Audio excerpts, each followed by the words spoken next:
Buenos días, somos estudiantes de medicina, de fisiopatología 2, y le estaremos hablando acerca de diabetes mellitus.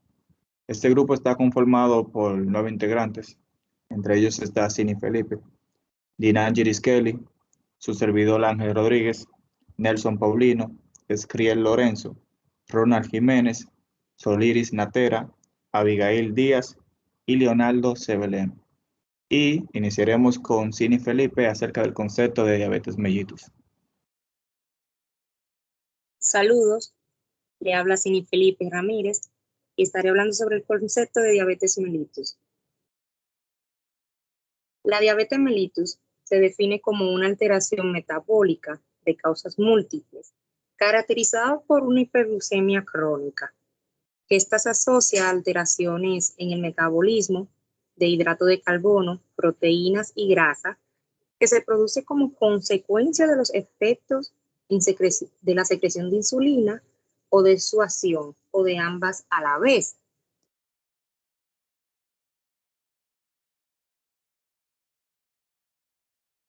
La hiperglucemia crónica propia de la diabetes se viene asociando con las disfunciones y lesiones a largo plazo de diversos órganos, especialmente los ojos, riñón, sistema nervioso, corazón y vasos sanguíneos.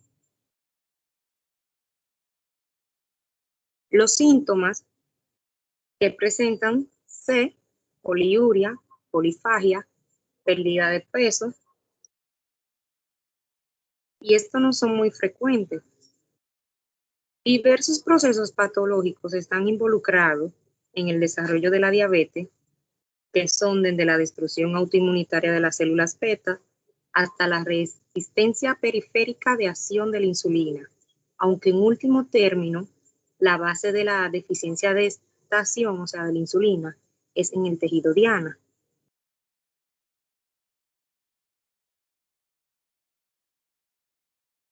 Ahora lo dejo con mi compañera Kelly.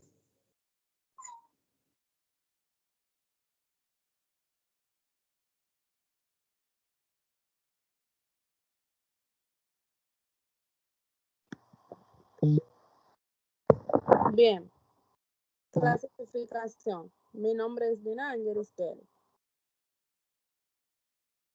La diabetes se clasifica en las siguientes categorías. Diabetes tipo 1. Destrucción de las células beta del páncreas con déficit absoluto de insulina.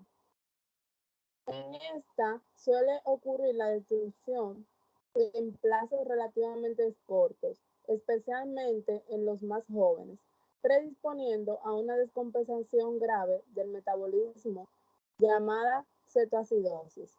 Esta es más frecuente en personas jóvenes, por debajo de los 25 años. Diabetes tipo 2. En esta está la pérdida progresiva de la secreción de insulina, generalmente acompañada de la resistencia a la insulina. Esta se representa entre un 90 a un 95% de la diabetes. Se caracteriza por una resistencia a la insulina y al menos inicialmente en una deficiencia relativa en la secreción de insulina. Diabetes gestionar.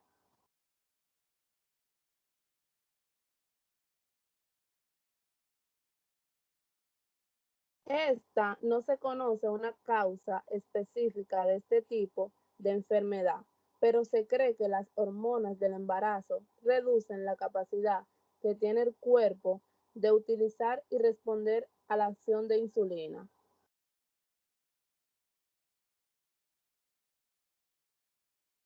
Diabetes por otras causas. Están MODY, fibrosis quística, pancreatitis y diabetes inducida por medicamentos. La MODY se produce por defectos genéticos de las células beta. Existen diferentes tipos de esta. Esta se debe a un defecto en la secreción de insulina, no afectándose su acción. Estas se heredan de manera autosómica dominante. Por ello, cuando una persona tiene diabetes tipo MODY, es habitual que varios miembros de la familia puedan que la padezcan. Diabetes relacionada con fibrosis quística. La fibrosis quística es una enfermedad que afecta a múltiples órganos, entre ellos el páncreas, lo que esto conlleva que pueda desarrollar diabetes. La diabetes secundaria a medicamentos es porque algunos medicamentos pueden alterar la secreción o la acción de insulina, como los inmunosupresores. A continuación, mi compañero Ángel Rodríguez le estará hablando sobre la prediabetes.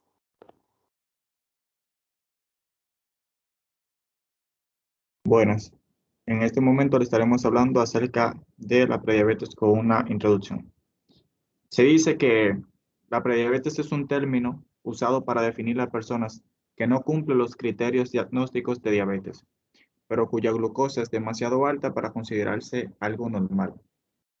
Básicamente se distinguían dos situaciones: la glucosa anómala y la tolerancia anormal a la glucosa. Recientemente se ha añadido la glicohemoglobina. Esta está entre las 5,7 y 6,4 en porcentaje. La prediabetes no debe considerarse una entidad clínica, sino un factor de riesgo cardiovascular.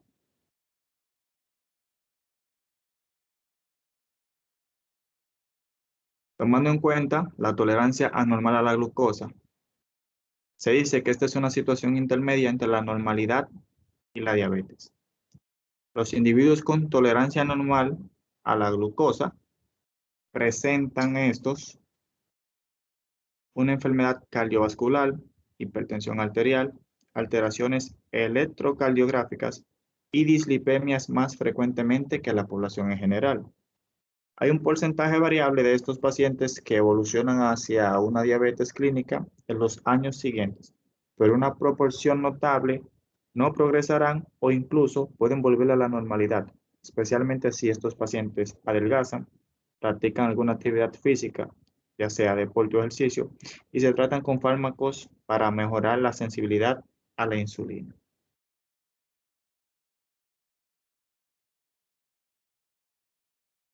La glucosa en ayunas anormal es también intermedia entre la normalidad y la diabetes, pero con la consideración solo de la glicemia de ayuno.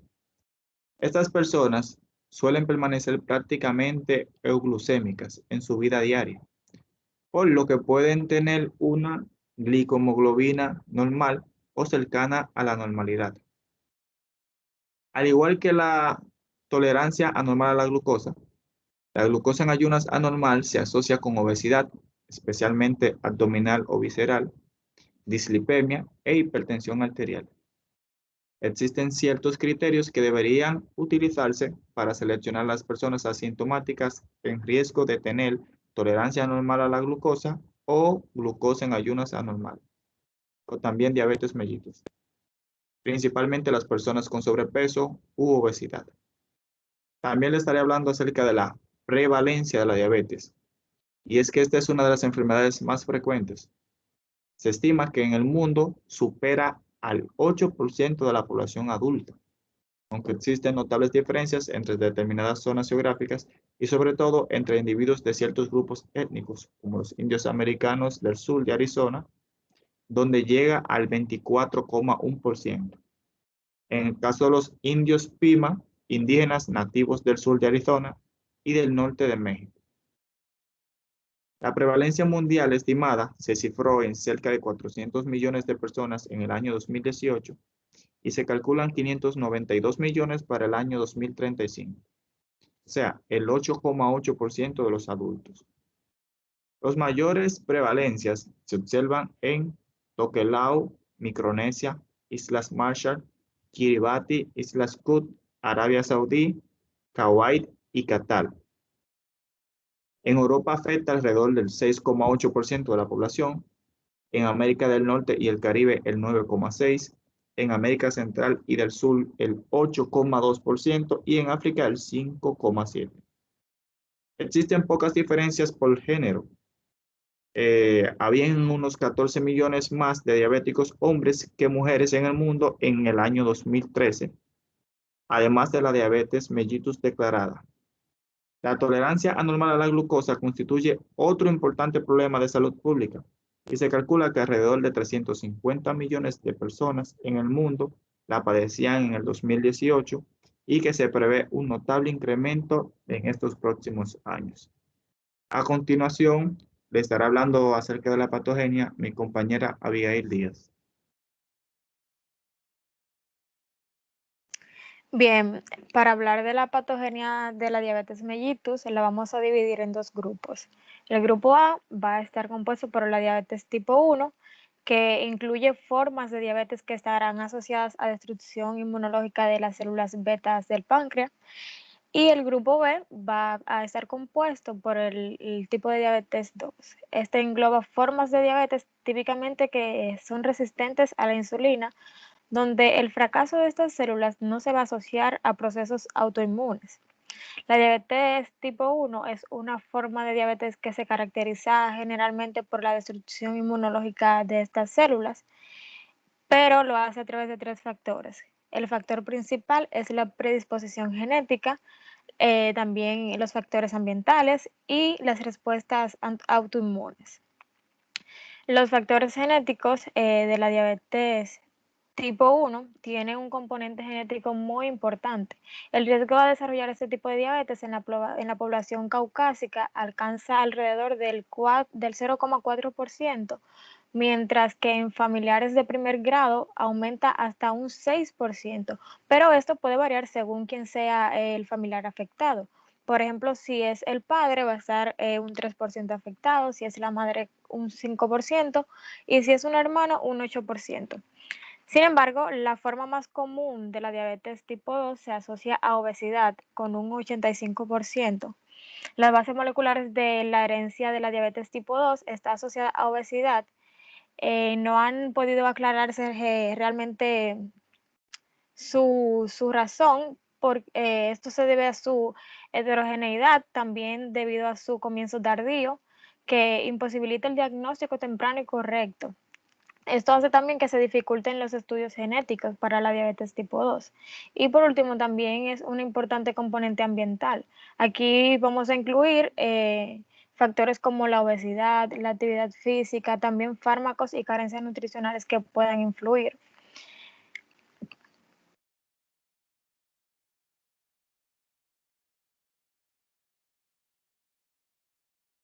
Entre las influencias ambientales que potencian el desarrollo de la diabetes tipo 1, vamos a señalar 4. El primero tenemos la hipótesis de la higiene. Por ejemplo, el aumento de la incidencia de la diabetes tipo 1 en países que son industrializados podría estar relacionado con la menor exposición a microorganismos o inclusive a los productos de esas industrias.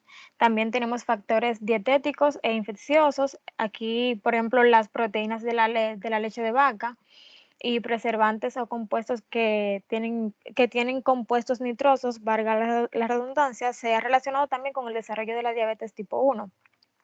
Otros factores patogénicos ambientales podrían ser el estrés, las condiciones climáticas, la exposición al sol y el descenso de las concentraciones de vitamina D activa.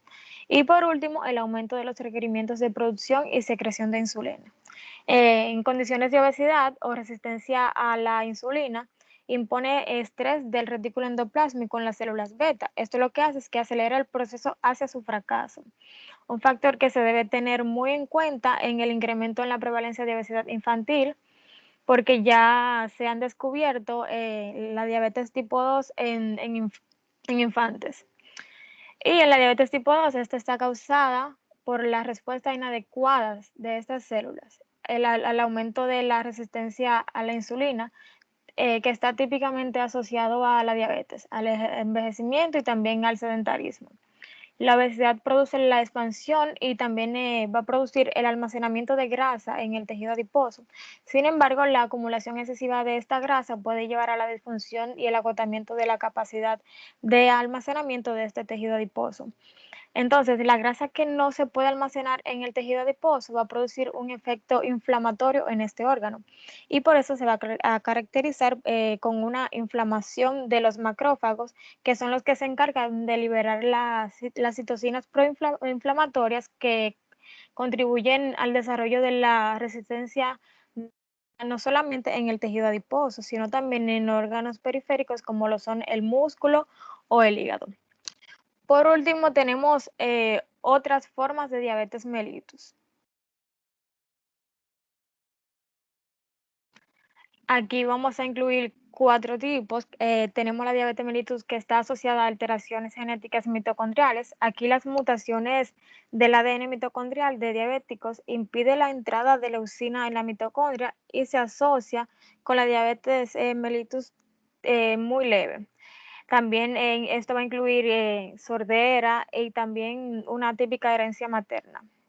Se han descrito una forma menos frecuente de este tipo de diabetes, generalmente un 15% de diabetes de patogenia mitocondrial y estará asociada a neuropatías, también encefalopatías, acidosis lácticas y accidentes isquémicos cerebrales. Tenemos la diabetes de comienzo neonatal. Esta es una enfermedad muy rara con una incidencia de menos de 1 en 4.000 recién nacidos vivos y se va a asociar a un retraso de crecimiento intrauterino. Desde el punto de vista clínico, comienza antes de los 6 meses de vida y puede ser transitoria o también puede ser de tipo permanente. Tenemos la diabetes autoinmunitaria latente del adulto y del adolescente. Este grupo originalmente está formado por jóvenes adultos que van desde 20 a 40 años y que más reciente también estarán incluidos los adolescentes de 11 a 17 años. Representa un problema de diagnóstico difícil de clasificar debido a que tienen una base autoinmune muy fuerte, pero mantiene suficiente secreción insulínica para evitar la cetoacidosis durante periodos de tiempo prolongados. Por ello, a pesar de tener una patogenia y una susceptibilidad genética similares a la de la diabetes tipo 1, se presenta clínicamente como la diabetes tipo 2. Y por último tenemos la diabetes gestacional, que esta se presenta durante el embarazo, específicamente en el tercer trimestre, y aumenta los requerimientos insulínicos. Alrededor de un 2 o 4% de estas mujeres embarazadas van a presentar un cuadro de diabetes que habitualmente va a desaparecer después del parto. La patogenia de este tipo de diabetes va a residir en el desequilibrio entre el incremento de la resistencia a la insulina en el tercer trimestre. A pesar de que la mayoría de las ocasiones esta hiperglucemia se normaliza después del parto, la identificación de este tipo de diabetes es importante por su asociación a la morbimortalidad fetal y también porque de esta manera vamos a poder identificar entre las mujeres restantes una población de riesgo a desarrollar diabetes en el futuro. Ahora mi compañero Nelson va a continuar con el diagnóstico. Para el diagnóstico del mismo, tenemos que tener en práctica lo que es la diabetes mellitus, sabiendo que esta es una alteración de la regulación de la glucemia que suelen diagnosticarse midiendo la glucemia o la concentración de glicemia glucosilada en muestras en cualquier momento del día. Excúsenme.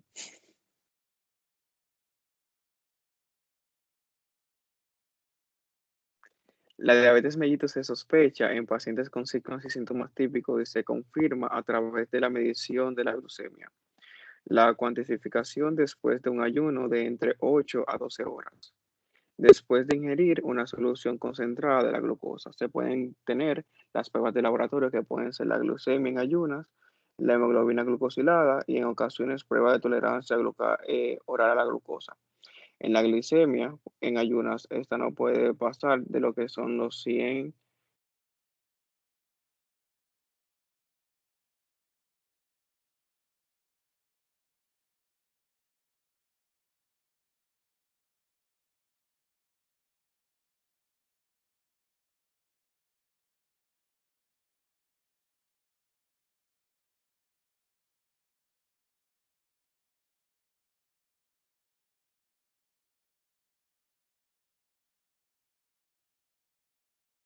En la prueba de la tolerancia oral a la glucosa podemos encontrar que los valores normales son menores a 140. Y en la alteración de la regulación de la glucosa, si esta va de 140 a 199, encontraremos alguna alteración. Si este presenta mayor a 200, tendrá o presentará diabetes el paciente.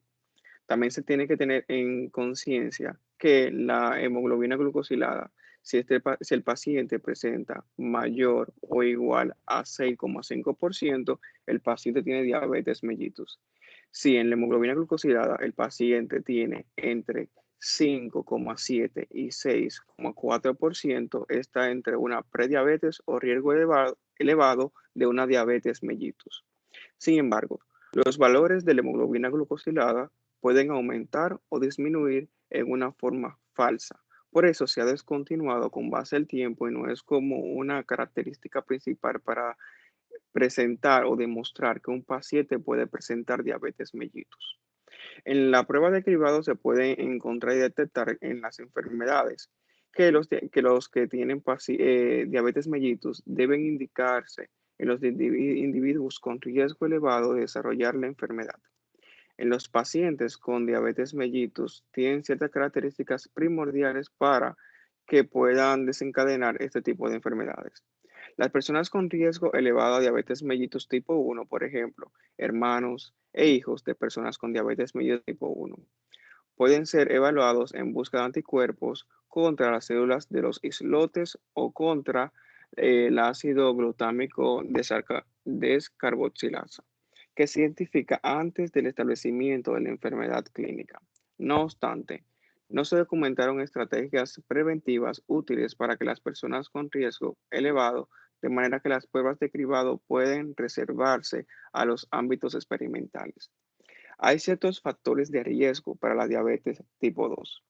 Entre ellos podemos encontrar una edad mayor o igual a 45 años, sobrepeso u obesidad, estilo de vida sedentario, antecedentes familiares de diabetes mellitus, antecedentes de alteración de la regulación de la glucosa, diabetes mellitus gestacional o parto de un bebé mayor a 4,1 kilogramos, antecedentes de hipertensión, dislipidemia, antecedentes de enfermedad cardiovascular, síndrome del ovario poliquístico, etnia negra, hispania asiática estadounidense o india estadounidense. En las personas con mayor o igual a 45 años y en todos los adultos con los factores de riesgo adicionales y mencionados, deben realizarse pruebas de cribado en busca de diabetes mellitus, con condición de la glucemia en ayuna. Ahora viene mi compañero Escriel, que está hablando sobre su cuadro clínico.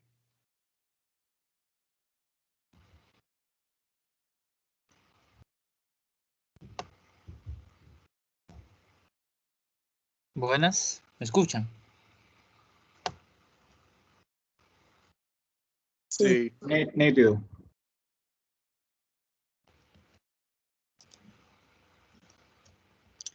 Bien, entonces en este momento estaremos hablando sobre el cuadro clínico que presenta la diabetes mellitus. Los síntomas de hipoglicemia son consecuencia de los cambios fisiológicos causados por la descarga simpático-adrenal secundaria a la hipoglicemia y puede dividirse en lo que son los síntomas autonómicos y los neuroglucopénicos. Los autonómicos suelen iniciarse con concentraciones plasmáticas de glucosa sobre los 60 miligramos por decilitro y si la glucemia continúa bajando, comienzan los neuroglucopénicos, que generalmente estos comienzan a llamarse así cuando se presenta por debajo de 50 miligramos por decilitro. Algo que debe de tenerse en cuenta es que el umbral glucémico de las manifestaciones clínicas es muy dinámico y puede desencadenarse con concentraciones de glucosa inferiores en pacientes con hipoglucemias recurrentes o en concentraciones más elevadas en diabéticos muy mal controlados. Así que vamos a empezar con los autonómicos, que los autonómicos a su vez suelen dividirse entre los adrenérgicos, que están mediados por las catecolaminas, y los síntomas que estos pueden presentar son la sudoración, calor, sensación de hambre y parestesias.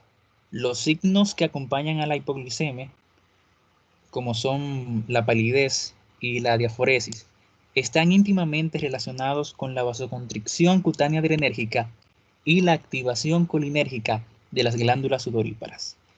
También vale la pena recordar que la frecuencia cardíaca y la presión arterial sistólica se hallan ligeramente elevadas. Esta agrupación sintomática que alerta en la mayoría de los casos del desarrollo de la hipoglicemia puede estar ausente o ser poco evidente en pacientes diabéticos con una neuropatía muy evolucionada e incluso puede quedar enmascarada, si se podría decir, por las manifestaciones neuroglucopénicas en caso de que la neuroglucopenia se instaure o se desarrolle de una manera muy lenta.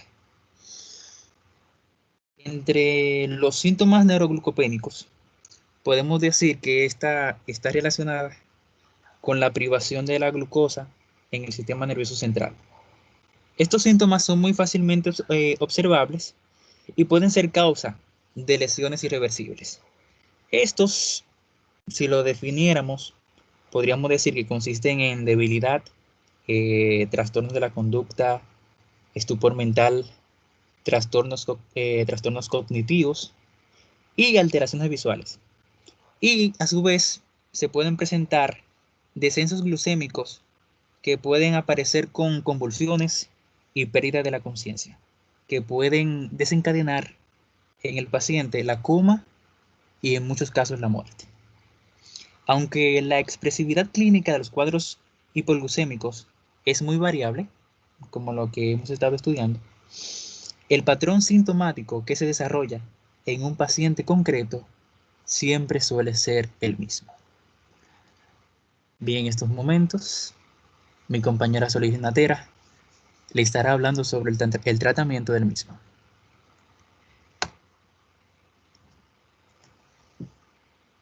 Bien, tratamiento.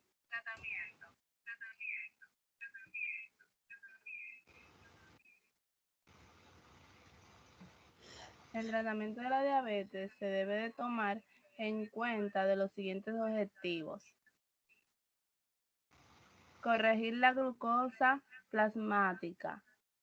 Identificar las situaciones de riesgo para prevenir o retrasar el desarrollo de complicaciones. Tratar los trastornos. Evitar conductas de riesgo. Contribuir y preservar la vida del paciente.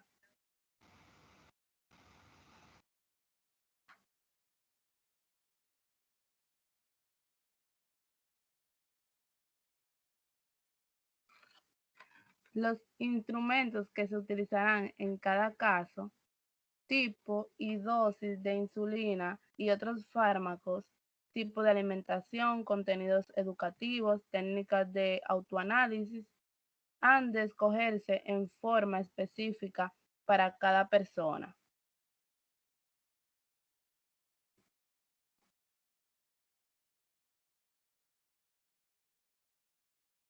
La glucemia debe ser lo más próxima posible a la normalidad y los parámetros de control más eficaces. Lo que se pretende en el último término es la glucemia normal durante todo el día. Objetivo no siempre alcanzable.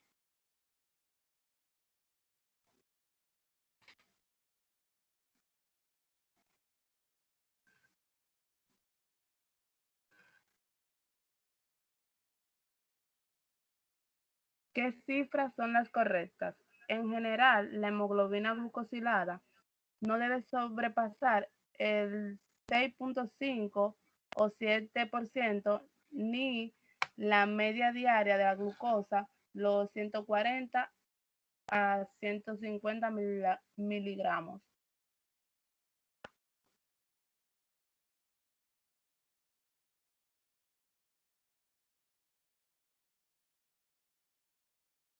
Control metabólico. Depende del nivel educativo del paciente. Elementos clásicos fundamentales: alimentación, ejercicios, fármacos.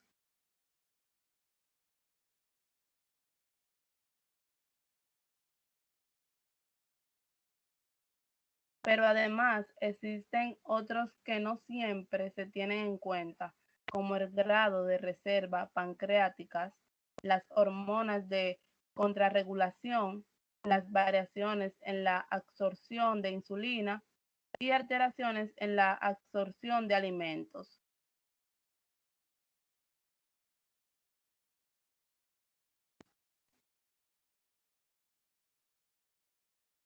Las recomendaciones dietéticas deben hacerse de forma individualizada y se acordarán con el paciente los tipos y cantidades de alimentos. Disponer de un nutricionista experto en el equipo de atención médica para la mejora enormemente de los resultados.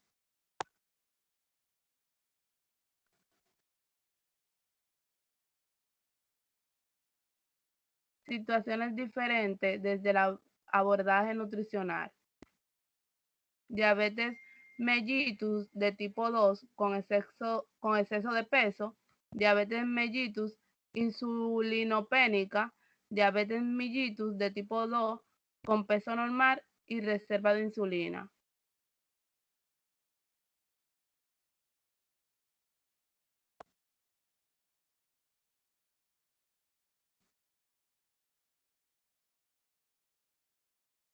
La diabetes tipo 2 con exceso de peso, la corrección del sobrepeso debe de ser fundamental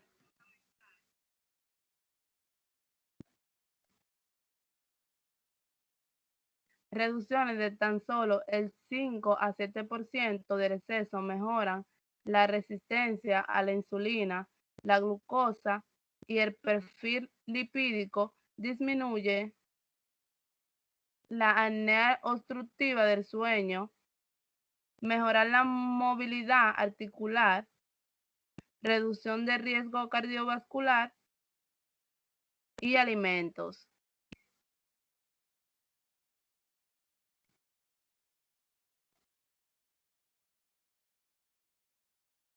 En este tipo de pacientes, las recomendaciones generales para una dieta saludable debe ser complementada con la instrucción adecuada que permita al paciente contar los hidratos de carbono globalmente y por cada comida. Si no se domina esta habilidad, es posible ajustar de forma adecuada las dosis de insulina.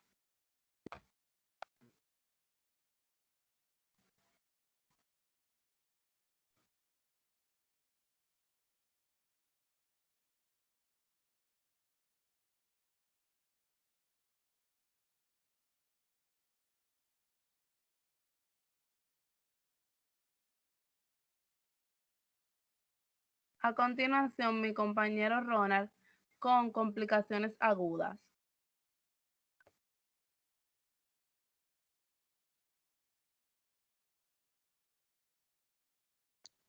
Las complicaciones agudas surgen de azúcares altas en la sangre sin control, o sea, lo que es la hiperglucemia, y las azúcares bajas en la sangre, lo que es la hipoglucemia.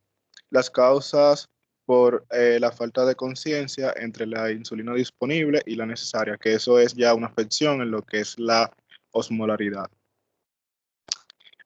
Cuando hablamos de lo que son las crisis hiperglicémicas, nos vamos a referir directamente a lo que son la cetoacidosis diabética y el estado hiperglucémico hiperosmolar.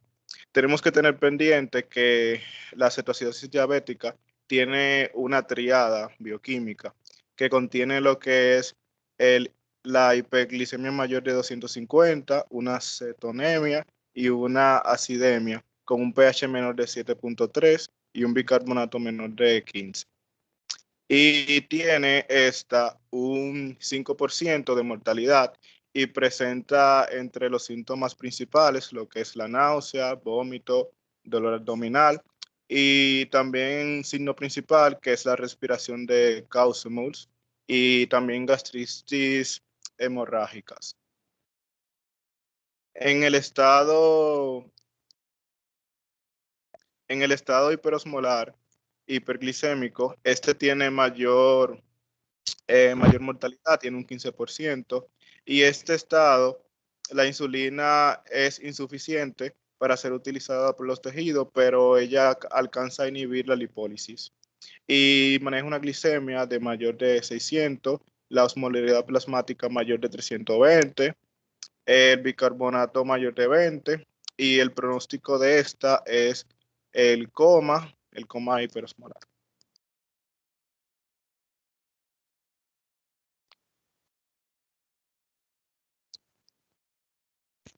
Ok, mi nombre es Leonardo Sebelén y voy a estar hablando sobre las complicaciones crónicas. Las complicaciones crónicas tienden a surgir con el transcurso de años o décadas. Con frecuencia existen daños antes de que haya síntomas. Así que se recomienda un análisis preventivo de rutina para detectar y tratar los problemas antes de que ocurran o empeoren. La diabetes, de manera crónica, puede afectar varias partes del cuerpo. Una de sus principales afecciones suele ser en los ojos, que son las cataratas. También ocurre lo que es la glicación no enzimática, que eso es por un aumento persistente de la glucosa en sangre. En las complicaciones tenemos lo que es la aterosclerosis de grandes vasos. También tenemos enfermedad oclusiva vascular periférica.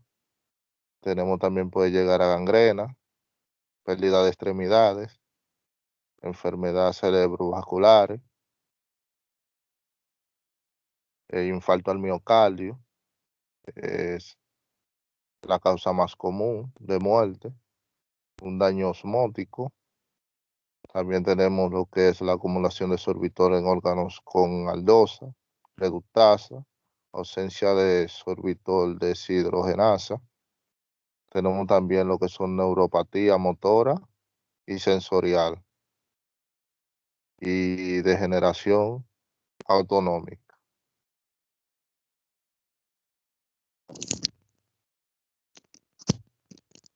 También seguimos y otras complicaciones también que suelen suceder son la nodular o proteinuria progresiva, lo que llamamos glomeruloesclerosis.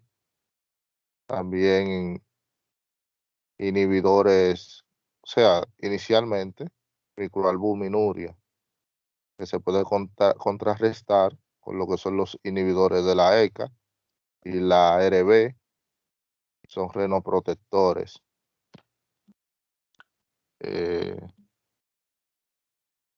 Entendemos que la ECA es la enzima convertidora de angiotensina y la ARB son los bloqueadores de los receptores de la angiotensina 2.